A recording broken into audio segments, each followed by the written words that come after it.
Tiba-tiba terdengar suara dalam bahasa Jawa yang kurang lebih berbunyi, Rombongan pengantin telah tiba.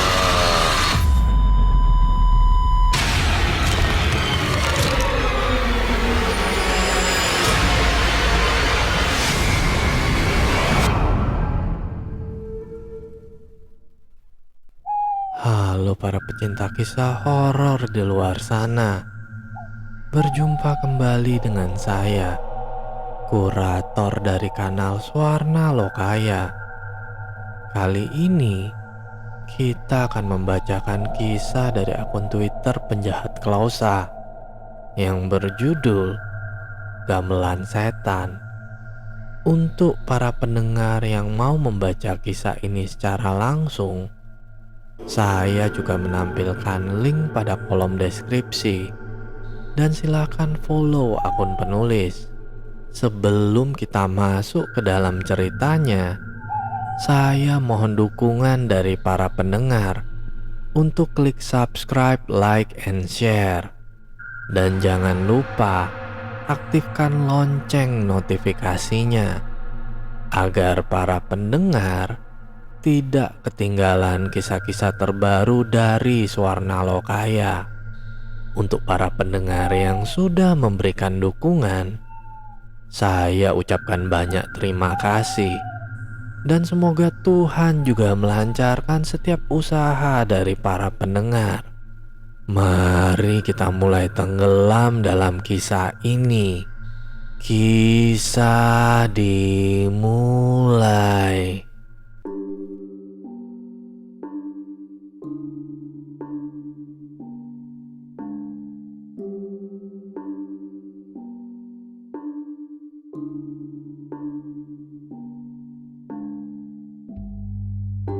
Suara tetabuhan itu seolah akrab dengan telingaku, tapi entah dari mana asalnya.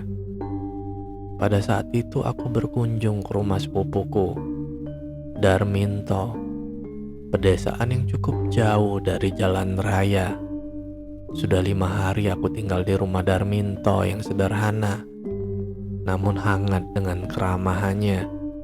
Dia tinggal sendiri di sana karena telah yatim piatu, dan pekerjaannya pun hanyalah sebagai petani sederhana. Secara umum, desa tempat Darminto ini termasuk desa yang damai. Meskipun terkesan sangat apa adanya, tetapi ada yang aneh. Semenjak aku datang kemari 5 hari yang lalu, setiap malam desa ini selalu menjadi seperti desa mati. Nyaris tidak ada kehidupan. Dan entah mengapa, penduduk selalu mengunci rapat-rapat pintunya dan hanya menghidupkan lampu tempel. Aku heran, mengapa Darminto pun melakukan hal yang sama, menutup pintu rapat-rapat setelah maghrib dan hanya menghidupkan lampu tempel. Memang, desa Darminto ini belum dialiri listrik, namun hanya satu lampu yang dihidupkan, yaitu ruang tamu, dan harus dimatikan saat tidur. Tok, kenapa desa ini setiap habis maghrib seolah seperti desa mati? Tanyaku suatu pagi saat menikmati sarapan berupa nasi tiwul dan sayur lodeh pedas. Darminto yang tinggal sendiri karena belum menikah ini pun hanya menggelengkan kepala. Melihat Darminto yang demikian, aku makin penasaran dengan apa yang terjadi.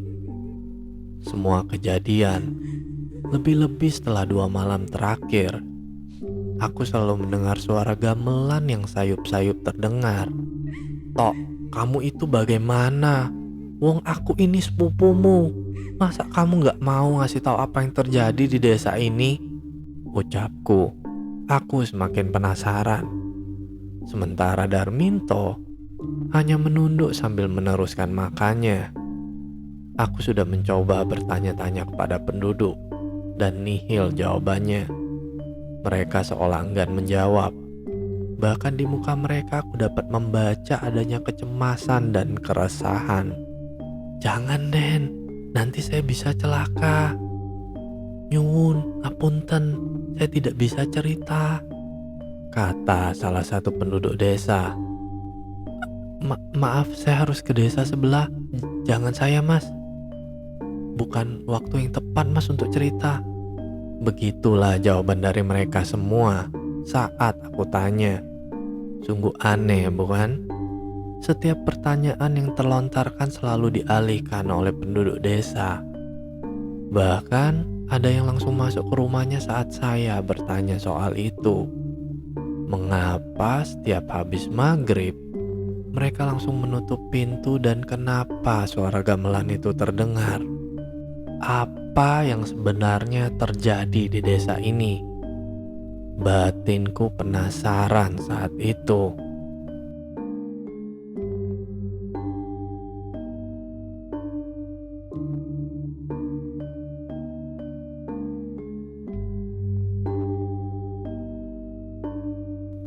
Suara gamelan itu lagi-lagi terdengar, terbawa hembusan angin. Padahal setauku tidak ada warga desa yang mengadakan pesta, apalagi pesta perkawinan. Aku ingin tahu apa yang sebenarnya terjadi. Saat mau keluar rumah, Darminto buru-buru mencegahku. Din, jangan keluar, nanti kamu bisa celaka, cegahnya. Apanya yang celaka, Tok? Aku malah bertanya dengan nada sedikit membentak karena kesal dengan hal yang disembunyikan. Aku benar-benar dicengkram rasa penasaran. Dan puncaknya pada malam kelima itu. Sudah, pokoknya kamu jangan sekali-sekali keluar. Darminto berusaha mengalihkan pembicaraan. Aku justru jengkel karena setiap pertanyaanku selama tinggal di sini selalu dibiarkan menggantung. Suara gamelan itu masih membahana, terbawa hembusan angin malam. Dan memang benar, bulu kudukku merinding. Namun karena rasa penasaranku kian membuncah dan aku benar-benar harus tahu apa yang terjadi di desa ini, maka aku justru marah kepada Darminto. Tok, kenapa kamu selalu mengucapkan kalimat yang sama? Habis sudah kesabaranku. Darminto hanya terdiam. Namun dari melihat sikapnya, aku justru makin marah. Setiap aku tanya, kenapa suara gamelan itu ada? Mengapa kau melarangku? Aku juga berhak tahu apa yang terjadi. Kutumpahkan semua kekesalanku. Kenapa? Ada apa dengan desa ini? Siapa yang bunyiin gamelan itu? Dari mana suara itu? Seolah-olah aku memberondong pertanyaan. Darminto duduk diam. Matanya menerawang ke arah luar. Meski jendelanya tertutup rapat. Suara gamelan yang kudengar sayup-sayup rasanya kian keras. Dan suasana malam kian menyeramkan karenanya. Seperti gemuruh teriakan orang-orang kesakitan.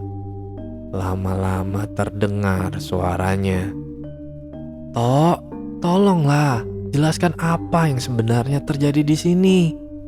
Aku mendesak Darminto agar segera menjelaskan. Sudah lelah aku mendapat jawaban yang sama setiap hari. Bahkan pernah aku diusir dari rumah Pak Diran gara-gara menanyakan soal gamelan misterius itu. Darminto masih diam seribu bahasa. Matanya seolah memelas menatap padaku. Aku mendekat pada Darminto dan berkata, "Sudahlah Tok, kalau kamu ndak mau bicara, biar aku sendiri yang cari jawabannya." Aku sudah putus asa dan ingin jawaban segera. Suara gamelan itu masih terdengar hingga menjelang dini hari. Aku tidak dapat tidur karena suara itu seolah menggelitik alam bawah sadarku. Ini harus segera diselesaikan sebelum aku mati penasaran karenanya. Aku menunggu saat malam kembali menjelang. Saat suara gamelan itu kembali berkumandang, diam-diam aku keluar dari rumah Darminto tepat pukul 9 malam. Kubuka pintu perlahan-lahan agar Darminto tidak terbangun. Aku penasaran dengan suara gamelan yang melantunkan Kebo Giro itu. Mengapa hampir setiap malam gamelan terdengar sejak aku ada di kampung itu? Aku keluar. Suasana terasa sangat mencekam. Nyaris tak ada penerangan. Dan hanya lampu tempel yang berkelap-kelip di sepanjang jalan kampung. Dan menurut Pak Jimbrong, sejak seminggu sebelum kedatanganku ke kampung ini, suara gamelan itu selalu terdengar seolah menjadi teror yang tak berujung bagi para penduduk yang sebelumnya hidup dalam ketenangan dan kedamaian. Angin berhembus perlahan, membawa hawa dingin yang mencekam. Sementara aku sendiri berusaha mempertajam pendengaran.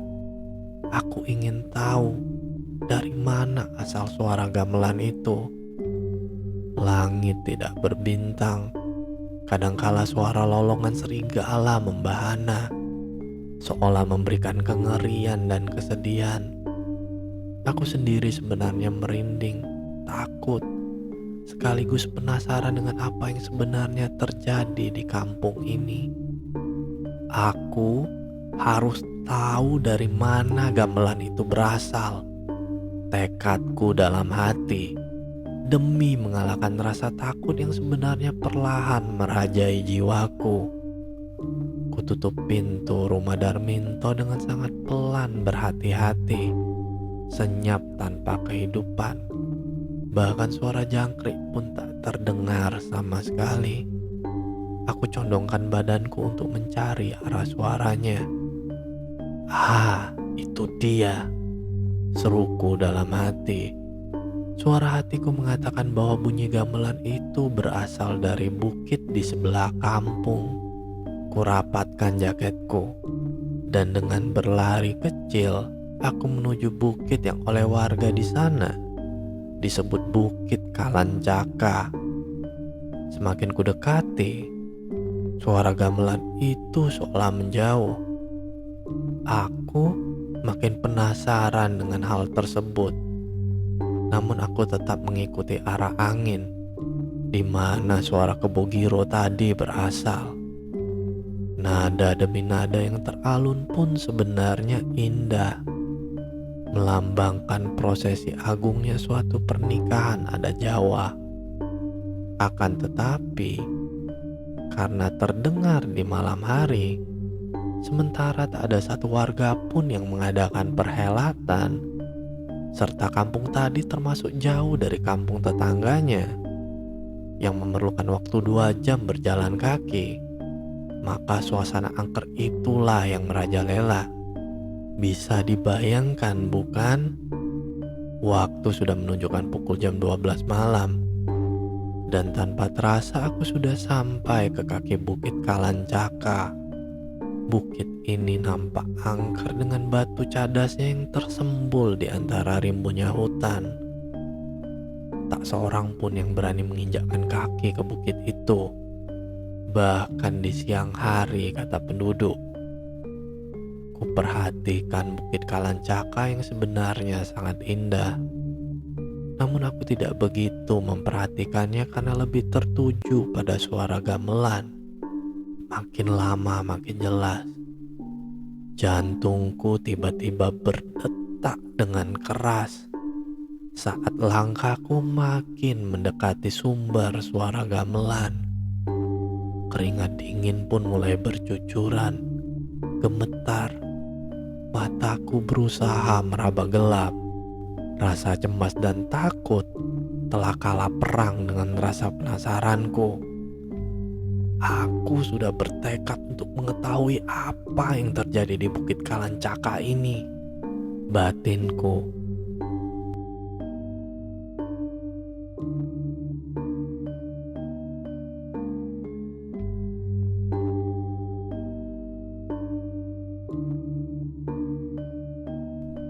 Suara itu kian membahana, membedah dan mengobrak-ngabrik sanubariku. Sebenarnya apa yang terjadi? Langkahku makin mendekati sumber suara, seolah terjadi suatu keramaian yang luar biasa. Tiba-tiba, aku mendengar suara-suara manusia yang mendekat. Bergegas aku bersembunyi di balik semak belukar. Sementara, langkah-langkah kaki manusia tadi semakin jelas. Ternyata mereka adalah sosok seperti manusia yang memakai busana, seolah hendak ke pesta perkawinan. Ada 4 orang yang masing-masing membawa seperti bungkusan mendekat, seiring dengan suara gamelan yang seolah mengejekku untuk segera menemukan dirinya. Ada peringatan apa di desa ini? Kenapa harus malam-malam dan di lokasi seperti ini? Batinku dipenuhi pertanyaan besar. Kubuntuti keempat orang yang semuanya laki-laki itu, hingga harus menapaki terjalan jalan bukit yang hanya berupa jalan tikus berbatu. Suara gamelan itu kian membiusku. Aku terus berjalan hingga tiba di suatu titik, tepatnya di sebuah tempat lapang yang terdiri dari padang rumput dan beberapa peralatan gamelan kuno. Aku melihat sudah begitu banyak orang di sana. Mereka melihatku, namun seolah tidak memperdulikan kedatanganku. Sementara suara gamelan itu semakin mendekat. Saat aku menoleh ke arah kerumunan, aku melihat sekelompok orang yang memainkan gamelan. Namun yang aneh, hampir semuanya berwajah mengerikan. Aku nyaris berteriak kalau tidak ingat dengan apa pesan kakekku sebelum pergi. Jika engkau hendak pergi ke suatu tempat yang tak dikenal, janganlah bersuara, kata kakekku dulu. Wajah yang rusak dan berlumuran darah, dengan mulut menganga dan lidah menjulur keluar. Ada yang memegang gong, kempul, bonang, kenong, gender, peking, sientem, bahkan rebab juga. Semuanya memainkan tembang kebogiro yang makin kuhafal nadanya. Tiba-tiba terdengar suara dalam bahasa Jawa yang kurang lebih berbunyi, Rombongan pengantin telah tiba. Aku sekejap menoleh. Sudah ada rombongan besar pengantin dengan busana Jawa yang lengkap. Sang pengantin perempuan memakai pakaian solo basahan yang anggun dengan bunga melati lengkap menghiasi sanggulnya, serta cunduk mentul yang mempermanis penampilannya. Tapi pada saat aku melihat pengantin prianya, aku seketika terhenyak. Jantungku serasa hendak lepas dari pembuluh besar pernafasanku. Darminto, tidak mungkin. Jangan dia. Pengantin pria tadi berwajah mirip Darminto, namun dia pucat. Tatapannya kosong. Sekilas dia menatap ke arahku, kosong dan sedih. Itu yang aku tangkap dari tatapan Darminto. Tidak mungkin, wajahnya seperti Darminto. Aku bergegas berlari meninggalkan arak-arakan pengantin tadi. Namun, suara gamelan seolah terus mengejarku. Tanpa peduli aku berlari entah kemana. Kuturuni bukit Kalancaka hingga berguling-guling. Aku terluka, tapi aku terus saja berlari. Kutoleh ke belakang. Arak-arakan pengantin itu seperti mengejarku. Wajah mereka terlihat berdarah-darah dan matanya yang keluar. Bahkan ada yang menjelma menjadi sosok kuntilanak yang terus mengejar kemanapun aku berlari. Arak-arakan itu semakin ketat, menempel di belakangku, seolah hendak menerkamku. Aku semakin ketakutan, nafasku kian tersengal-sengal. Suara gamelan kebo giro itu tiba-tiba berimbalan dengan suara lolong serigala dan cekik ikan yang sangat menakutkan. Aku terus berlari dan terus berlari. Hingga tiba-tiba aku tersandung batu dan terhempas ke jurang yang dalam. Aku hanya bisa terpekik. Ah! Teriakku. Badanku terasa melayang-layang, seolah-olah ada yang sedang menggendongku. Entah saat itu mukjizat sedang berpihak padaku. Tiba-tiba, Nak, bangun. sebentuk suara membangunkanku. Aku terhenyak ketika sepasang tangan mengguncang-guncang tubuhku. Aku seolah terbangun dari mimpi ketika kulihat Pak Jimbrong yang sudah membangunkanku. Badanku terasa sakit-sakit. Aku ternyata tergeletak di tegalan. Kenapa tidur di situ, Nak? Tanya Pak Jimbrong. Aku berusaha bangun, namun sakit sekali, sehingga dia memapaku. Aku tersadar kalau masih ada di kaki bukit Kalancaka. Pak Jimbrong masih terus memapaku hingga sampai di sebuah dangau. Kami berdua pun duduk di sana. Sementara aku masih teringat soal tadi malam, di mana aku melihat arak-arakan pengantin, yang mana pengantin prianya adalah Darminto. Dan aku berlari menghindari kejaran para anggota arak-arakan, hingga aku terjatuh ke dalam jurang yang ternyata adalah tegalan sawah yang masih basah. Pak Jimbrong tiba-tiba memapaku keluar dari dangau. Din, kamu harus cepat-cepat pulang ke rumah Darminto. Ucapnya. Kenapa, Pak? Aku justru malah bingung dengan sikapnya. Seperti ketakutan, Pak Jimbrong tanpa bicara lagi langsung mengajakku ke rumahnya. Merasa ada yang ganjal dari ucapan Pak Jimbrong, aku pun berlari dengan tergopoh-gopoh. Ternyata sudah banyak orang berkumpul di rumah Darminto. Ada yang melafalkan ayat-ayat suci, namun ada juga yang wajahnya terheran-heran. Aku bergegas masuk ke dalam rumah meski kakiku terasa sakit. Perasaanku mulai berkata bila ada sesuatu yang terjadi pada diri Darminto. Seketika, aku mengingat serangkaian kejadian di bukit tadi. Mulai dari suara gamelan hingga arak-arakan pengantin. Jangan Tuhan, jangan dia. Aku semakin cemas.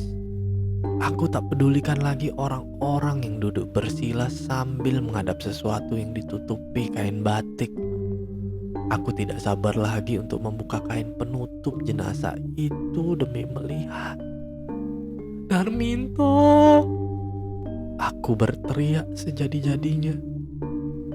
Di hadapanku kini terpampang jasad Darminto yang membelalak dengan tangan sedikit mengangkat ke atas. Kaku dan tidak bisa digerakkan lagi. Mulutnya juga menganga. Sementara orang-orang banyak yang berbisik-bisik mengenai sebab kematiannya. Aku menangis sejadi-jadinya. Apa ini yang kutemui di Bukit Kalancaka? Kenapa Darminto sampai jadi korban? Apa yang dia lakukan sehingga nyawanya hilang begitu saja? Apakah dia meminta pesugihan di sana? Apakah gamelan gaib itu menjadi pertanda akan adanya kematian? Tiba-tiba, telingaku mendengar suara lirik gamelan itu lagi, seolah mengantar kepergian Darminto. aku linglung dan dunia menjadi gelap. Selesai. Halo para pendengar, jika suka dengan kisah ini silahkan tinggalkan komentar di kolom komentar. Dan bagi para pendengar yang mau kisahnya dibawakan, silahkan kirimkan ceritanya ke email swarna.lokaya@gmail.com. Baiklah, cukup sekian kisah horor kali ini. Semoga para pendengar beserta keluarga sehat selalu. Dan sampai bertemu lagi dengan kisah horor berikutnya. Tentu saja di kanal Swarna Lokaya. Bye.